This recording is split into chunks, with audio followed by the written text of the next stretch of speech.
नेपालको खुटुवा पर्सौनी। नेपालको बारा जिल्लामा पर्छ यो खुटुवा पर्सौनी गाउँपालिका।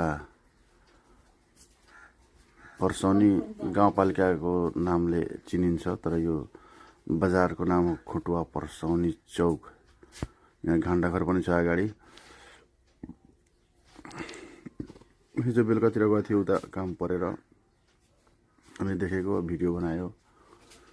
बजार पनि एकदम भिडभाड थियो, बाटो स्याङ्रो छ। कि त यो बजारलाई कुनै ठाउँमा लगेर राख्नुपर्छ, कि त यो बाटो चौडा गर्नुपर्छ जस्तो लागिरहेछ। यहाँ बाइक खडा गर्ने ठाउँ थिएन, अनि बजार एकदम भिडभाड थियो।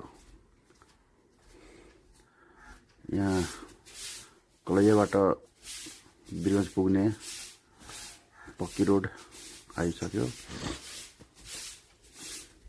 यो घण्टाघर छ, यो खुटुवा पर्सौनी चौकको घण्टाघर।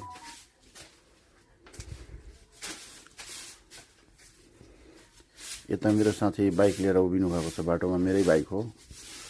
अब यहाँबाट हामी आफ्नो कामतिर लगिहाल्छु।